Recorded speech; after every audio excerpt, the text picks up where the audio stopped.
உயிரோடு எழுந்தவரே, உம்மை ஆராதனை செய்கின்றோம். ஜீவனின் அதிபதியே, உம்மை ஆராதனை செய்கின்றோம். இருள கடவுள் இது நம்மத்தில் இருக்கின்றார்.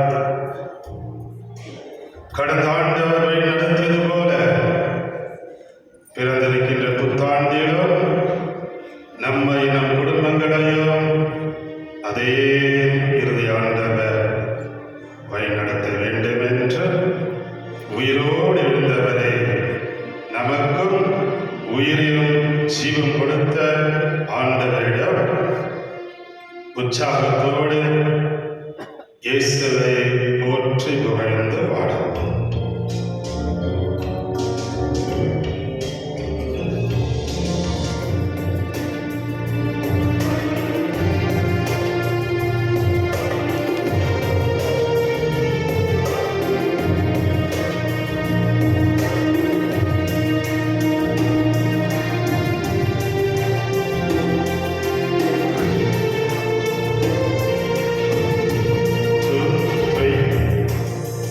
You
அன்னையே, புனிதர்களே, வேத சாட்சிகளே, ஒவ்வொருவரும் சில புனிதருடைய பெயர்களை வைத்திருக்கின்றோம். இயேசுவின் பெயரில் சூட்டிய அந்த நாளை நாம் கொண்டாடினோம். இதோ இயேசுவே, நீர்தான் எங்கள் கண்ணீரை எல்லாம் துடைப்பவர். இவருடைய கண்ணீரை எல்லாம் இயேசுவே, நீர்தான் ஊடுருவி பார்க்கின்ற தெய்வம். யார்தான் எங்களை புரிந்து கொள்வார்? கணவன் மனைவி பல ஆண்டுகள் வாழ்கின்றனர். ஆனால் அவர்களே சில சமயங்களில் அறிந்தும் அறியாமல், புரிந்தும் புரியாமல் கணவன் மனைவி இருவருமே பிரிந்து விடுகின்றனர். அப்பேற்பட்ட பெற்றோர்களுக்கு குழந்தைகள் எந்த அளவுக்கு பெற்றோர்களின் பாசத்திற்காக, நேசத்திற்காக, அன்புக்காக ஏங்குகின்ற குடும்பங்களுக்காக இயேசுவே இந்த நல்ல நேரத்திலே அக்குடும்பங்களுக்காக ஜெபிக்கின்றோம்.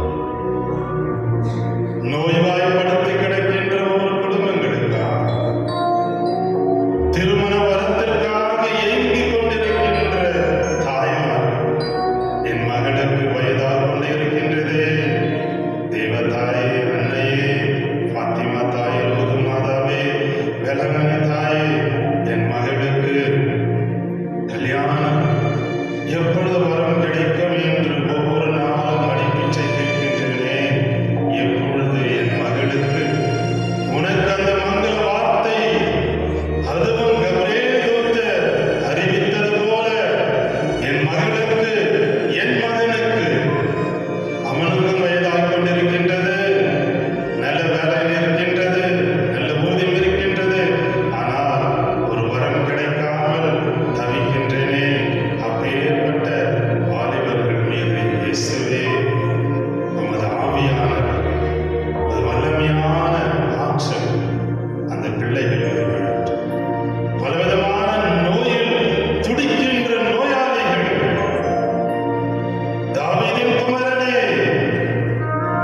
குஷ்டரோகிகள் குணமாக்கத்தான் வந்தார்கள். ஆனால் நீயோ உடனடியாக உன் விசுவாசம் குணமாக்கிற்று என்று கூறி அவர்களை குணப்படுத்தி இயேசுவே, இதோ ஒவ்வொரு நோயாளிகளையும் இந்த நல்ல நேரத்தில் நீர் இறங்கி வந்த தெய்வம், உயிருள்ள தெய்வம் என்பதை நாங்கள் உணர்ந்திருக்கின்றோம். அவர் தொடுமாற்று உம்மால் ஆகாதது ஒன்றுமில்லை என்று, கடவுளால் ஆகாதது ஒன்றுமில்லை என்று அன்னையின் மூலமாக, எலிசபெத் அம்மாள் மூலமாக ஒரு பொக்கிஷமாக எனக்கு கொடுத்தீரே. இதோ உம்மை நம்பியே அந்த நோயாளிகள் படுக்கின்றார்கள். இதோ இவ்வளவு ஹாஸ்பிட்டல் மாத்திரை, எத்தனையோ ஆஸ்பத்திரியிலே, ஐசியூவானிலே படுக்கையாக இருக்கின்றார்களே. எங்கள் குடும்பத்திலும் எத்தனை பேர் படுத்த படுக்கையில் இருக்கின்றார்களே. ராயபுர மாமியாரை இயேசுவே, நீர்தான் அவளை தேடிச் சென்று இந்த ஆராதனை மூலமாக இயேசுவே அப்பேற்பட்ட நோயாளிகளை இந்த கண் முன் கொண்டு வருகின்றேன், இந்த பீடத்தை முன் கொண்டு வருகின்றேன். அவர் தொடும் இயேசுவே, தொட்டு அவர்களை குணப்படுத்தும் இயேசுவே. இதுபோல இந்த புத்தாண்டிலே இயேசுவே பலவிதமான ஆசீர்வாதம் மூலமாக எங்களை ஆசீர்வதி இயேசுவே, ஆசீர்வதி இயேசுவே, ஆசீர்வதி. அமர்வும் 2-3 கருத்துக்கள் உங்களிடம் பகிர்ந்து கொண்டு கடைசியாக நாம் கல்லான இதயத்தை கரைத்து கனிவுள்ள இதயத்தை எம்முள் உருவாக்க தம் குருதியை சிந்தி இதயத்தின் கருணையை வெளிப்படுத்திய நம் ஆண்டவர் இயேசு. அந்த படம் எப்படி இருக்கு? அந்த இதயம் எப்படி இருக்கு? கல்லான இதயம். அதுவாக இயேசுவின் ரத்தம் பட்ட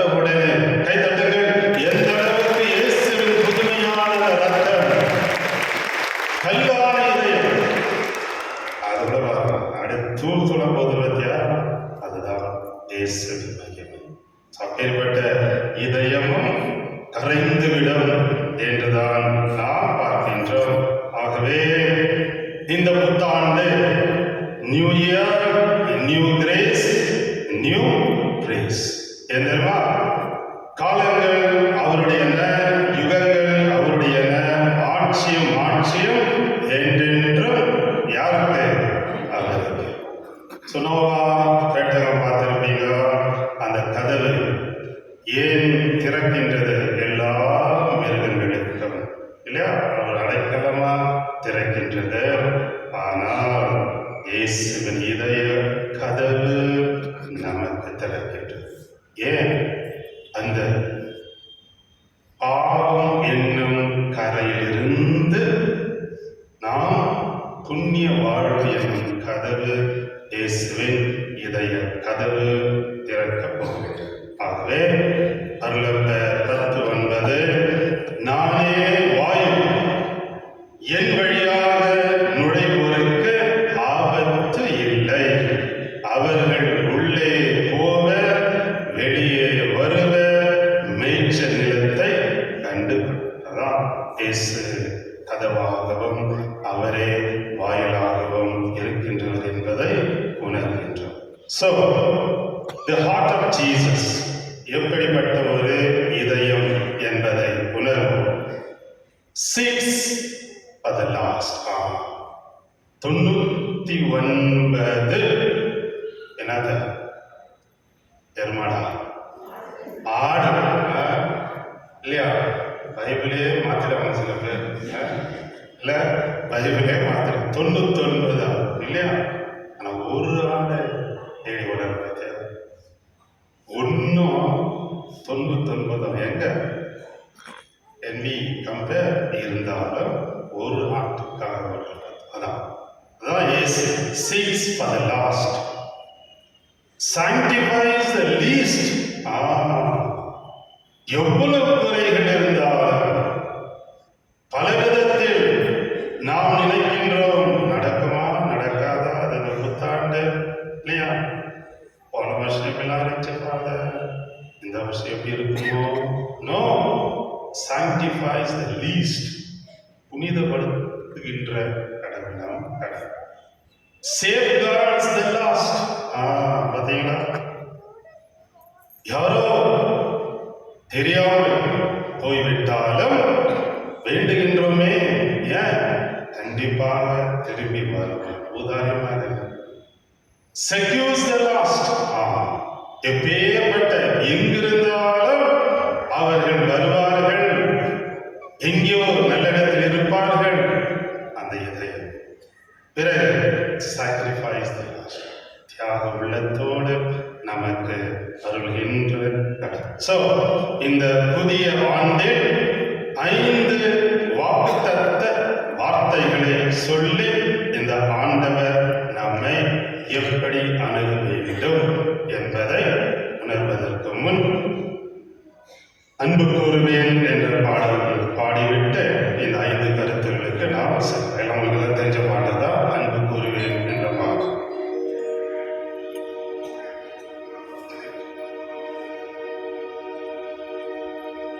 அன்பு கூறு.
நல்ல மரம் இல்லைங்களா? ஸோ நல்ல கனிதரை, the branch that bears the most fruit bows the lowest. பார்த்தீங்களா? எந்த மரத்துலங்க கனி அதிகமா இருக்கோ அந்த மரம் கண்டிப்பா அப்படியே கீழே தொங்கிடும். ஏன்னா கனி இருப்பதினா. நாமும் பலவிதத்தில் நல்ல கனி தருகின்ற வாழ்க்கையாக பலருக்கெல்லாம் நல்லா என் வாழ்க்கையில பார்த்துட்டேன். எது செய்தாலும் குறை சொல்றதுக்கு நேரம் இல்ல, எதுவும் செய்யாது நல்ல சாமியாரா அப்படின்னு. அதுதான் நல்ல கனி தருகின்ற எழுத்தவங்களுக்கு தான் தெரியும். ஏனென்றால் முழங்காலிட்டு ஜெபிக்கின்ற ஜெபம் கேட்கப்படுமா? கேட்கப்படாது. கைதட்டுங்கள். அதுதான் நல்ல மரமாக 2 ரெவலேஷன் திருவெளிப்பாட்டு.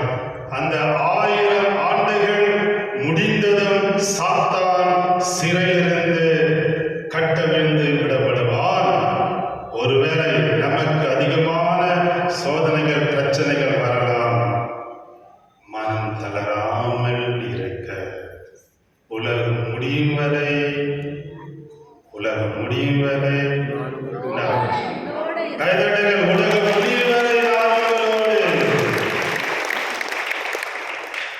இன்பத்திலும் துன்பத்திலும் உடல் நலத்திலும் நோயிலும் எங்க வீடுக்கு முன்னாலேயே அப்படியே கட்டி பிடிச்சுப்பாங்க. அப்போ இல்ல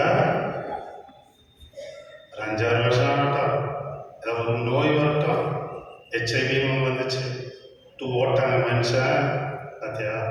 ஆனால் இந்த கடவுள் நம்மை கைவிட மாட்டார். 3 வானத்தை நோக்கி இசையாசுவார்கள். எவ்வளவு அருமையா 51:6 வானத்தை நோக்கி கண்களை உயர்த்துங்கள்.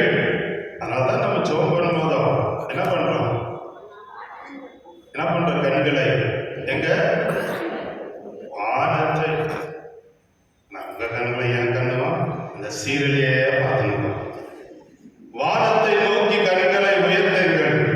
வானம் புகையென மறைந்து போடுதானே, மறைந்து போ. என் மீட்போ என்றென்றும் நிலைக்கும். என் விடுதலைக்கு கைதட்டுங்கள். விடுதலைக்கு அதுதான் விடுதலை.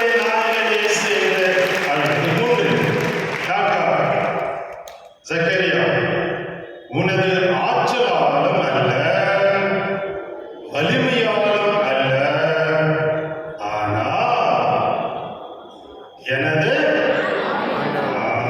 ஆவியானவர். கைதட்டுங்க. அந்த ஆவியானவர் தான் இன்று திருச்சபையை வழிநடத்துகின்ற தெய்வம். இந்த வெஸ்ட்மென்ட் போட்டாங்க நின்று இருந்தேன் பூசை. இப்போ முழுசார் ஒருத்தர் அப்படியே முழுசார் பார்த்த மாதிரி எங்கேயோ இவ்வளோ பேர் பார்க்குறேன் இல்லையா, முழுசார் கிட்ட வந்தார். அதை சனிக்கிழமை ஆராதனை நடத்துறீங்கள அந்த யூடியூப்ல பார்த்து ஜெபம் பண்ண ஃபாதர், இப்போதான் ஃபாதர் எனக்கு ஒரு நல்ல ஒரு பொண்ணு வரும் உங்க பங்குலேயே கிடைச்சிச்சு. இதுதான் கடவுளின் புதுமை. இந்த ஆராதனைக்கு அவ்வளோ ஒரு வல்லமை என்று. ஆகவே ஆனால் எனது ஆவியாலே ஆகும் என்று. 4வது 5வது கடைசி வலிமை மிகு உமது செங்கோலை ஆண்டவர் சீயோனிலிருந்து ஓங்க செய்கின்றார். சீயோனிலிருந்து எந்த அளவு ஆசி வழங்கும் இறைவா, இப்புதிய ஆண்டில் உமது ஆசிரால் நாங்கள் நிரப்பப்பட்டு எங்களது கடமைகள், பணிகள், போராட்டங்கள் அனைத்தும் வெற்றி பெற உமது தூய ஆவின் ஆற்றலை எங்களுக்கு தந்தருளும். உமக்கே புகழ், உமக்கே நன்றி உமக்கே மாட்சி. இந்த கொட்டேஷன் பாருங்க. when you run alone, தனியா ஓடினா அது என்னவா? ரேஸ் இல்லையா? தனியா ஓடினா race. but when God runs with you, it is called, இதுதான் அன்னை நமக்கு அன்பு நிறைந்தவளே, அருள் நிறைந்தவள் இயேசுவோடு இந்த ஆண்டு முழுவதும் நாம் ஓடினால் அவதான் நம்மை வழிநடத்துகின்றது. ஸோ தூய நெஞ்சமே என்ற கடைசி பாடலோடு ஆசீர்வாதத்திற்கு செல்லும். தூய நெஞ்சமே துணையணி எனக்கு பாயும் தன் அருள் பாவியன் இதயம் அதில். தெரிஞ்ச பாடத்தான் எழுந்து பாடலாமா? தூய நெஞ்சமே துணை நீ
ரகசிய ஆசீர்வாதத்திற்காக நம்மை தயார் செய்வோம்.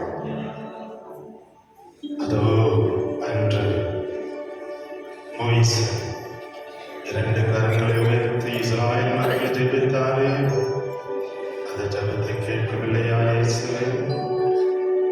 அன்னா, எலிசபெத் அம்மா, மரியா, இதுபோல மார்த்தா, லாசரஸ், மேரி என்னுடைய குடும்பத்தின் ஜெபத்தை கேட்டீர் அல்லவா?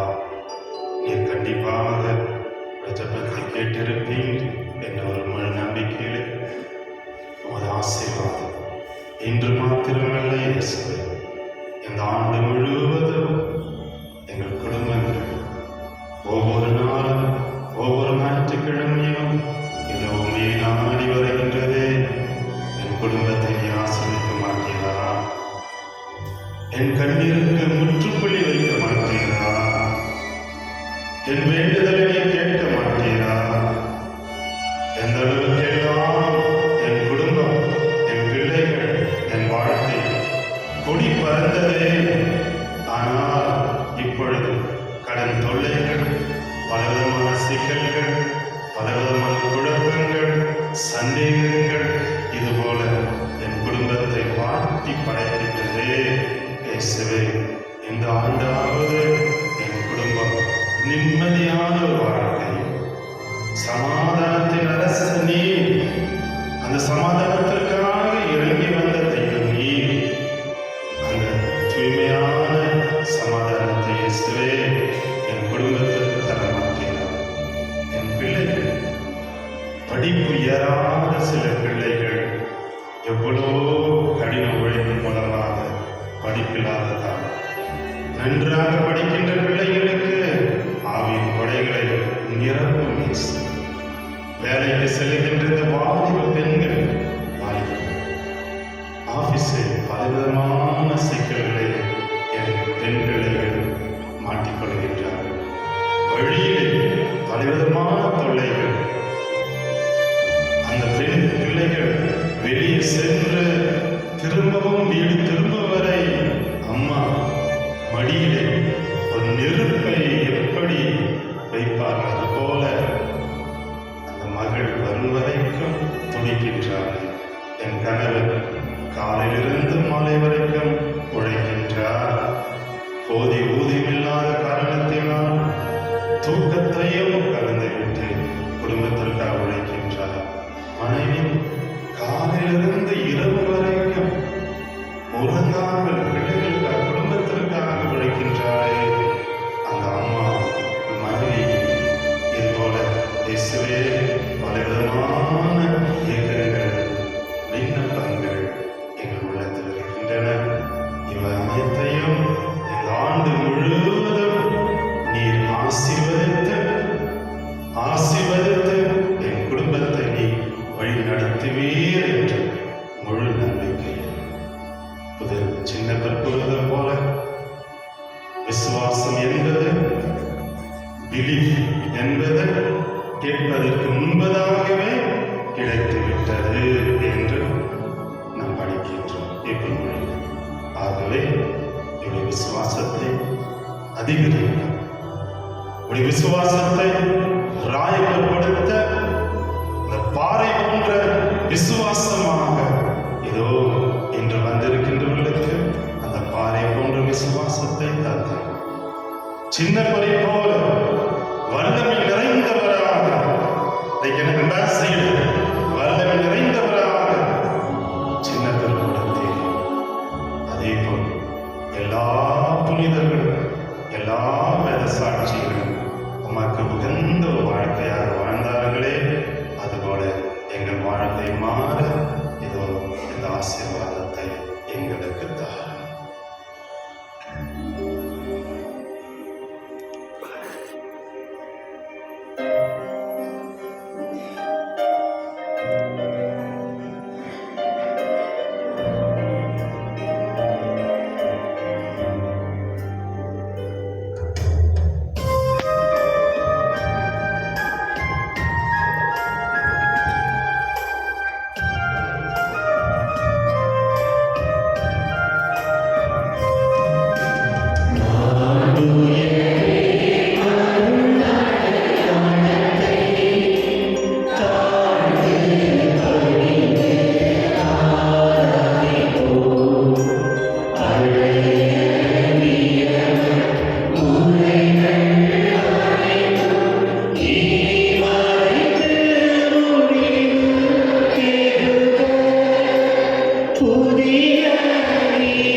எங்களை வழிநடத்துகின்ற தலைமையை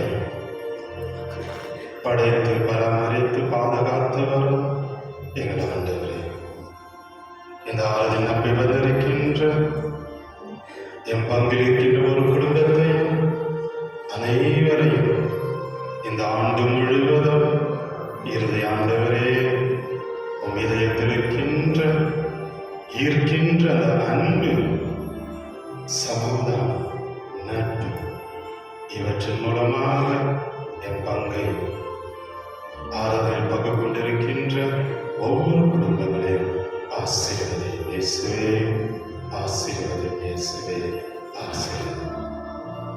எல்லாம் இறைவன் தந்தை,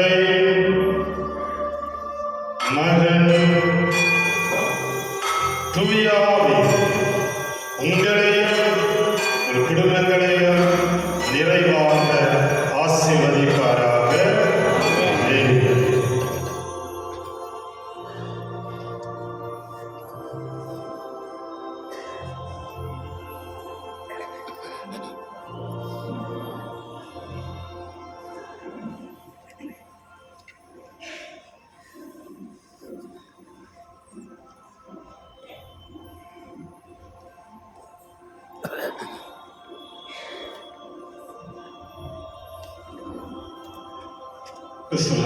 சகோதர சகோதரி, ஒரு முறை தாமஸ் நகரில் தான் ஃபாதர் ஆரம்பம் நினச்சிருக்கும் பொழுது ரோடு கொஞ்சம் பிளாக் ஆகிடுச்சு. என்னென்னு வந்து பார்த்தா ரோட்டில் போகிறவங்க கூட வந்து இந்த பாட்டெல்லாம் கேட்டு அப்படியே மயமருந்து அப்படியே அந்த கடவுளை வந்து என்ஜாய் பண்ணுறாங்க. கிறிஸ்துவம் அவர்களே, இந்த நேரத்துக்கு இந்த ஒரு மணி நேரம் ஃபாதர் நம்மோடு இருந்து நம்முடைய விசுவாசத்திலையும் மற்ற கடவுளுடைய பக்தியும் கொண்டுவதற்காக கடவுள் நன்றி செலுத்தி எல்லாரும் சேர்ந்து பெரிய கையில்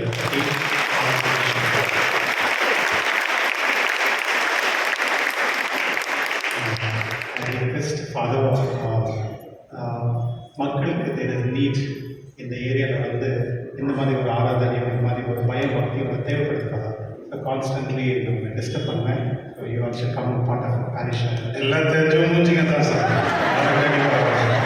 அது புதுசாக கிடையாது. எல்லாம் இன்ஃபென்ஷன்ஸில் இருக்கிறதுங்க தான் கேட்குறதுங்க, இங்கே இருக்கிறதா அங்கே கேட்குறேன் சார். கண்டிப்பாக என்னென்ன நீ நான் ரெடிட்டு கண்டிப்பாக வருகின்றேன். ஏன்னா தமிழ் ஆராதனை என்றால் தமிழ் ஆராதனை சரிங்களா?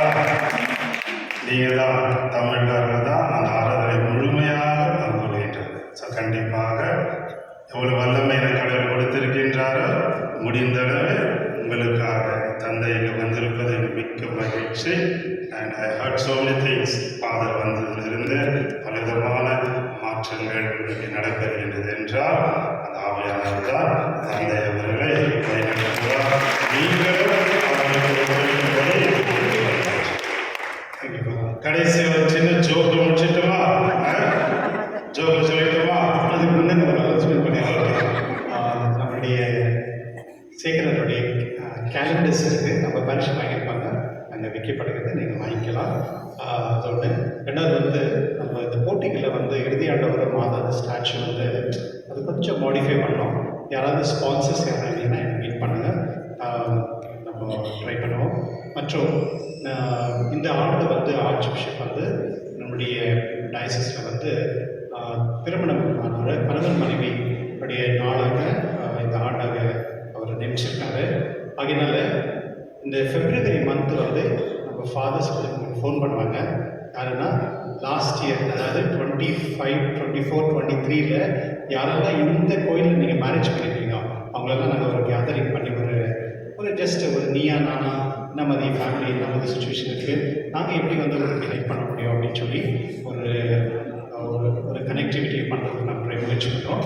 அது சொல்லுறது தயவுசெய்து சேருங்க. இன்னொரு முறை அனைவருக்கும் நன்றி.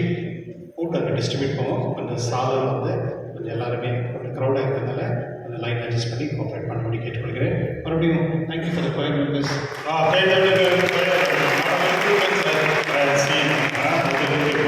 நம்ம அருமையாக பார்க்கலாம். மிக்க நன்றி. கடைசி ஒரு ஜோக் என்ன தெரியுமா? சொல்லுங்க, உங்க வருஷம் எப்படி போச்சு? நல்லா போச்சா? வருஷம் புருஷன் வருஷம் எப்படி போச்சு? எப்படி போச்சு? இதுல தான் போச்சா? கறியில தான் போச்சா? இல்ல கவனி எப்படி போச்சுங்க? ஜனவரி ஜம்முன்னு போச்சு, பிப்ரவரி பிச்சுக்கிட்டு போச்சு, மார்ச் மானக்கெட்டு போச்சு, ஏப்ரல் ஏமாந்துட்டு போச்சு, மெய் மறந்து போச்சு, ஜூன் சூப்பரா போச்சு, ஜூலை சுங்கி போச்சு, ஆகஸ்ட் அறுத்துட்டு போச்சு, செப்டம்பர் அறுத்துட்டு போச்சு, அக்டோபர் அமர்கிராம போச்சு, என்ன நக்கிட்டு போச்சு, அக்டோபர் டிசம்பர் எனக்கே தெரியாம போச்சு. ஆனா நாம் நம்பியிருக்கின்ற கடவுள் நம்மை கைதடுங்கள். இதுதான் நீங்கள் உணர்ந்து ஜெபித்து விசுவாசத்தில் வளருங்கள். Once again, wishing you happy New Year to all of you. God bless you.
சின்ன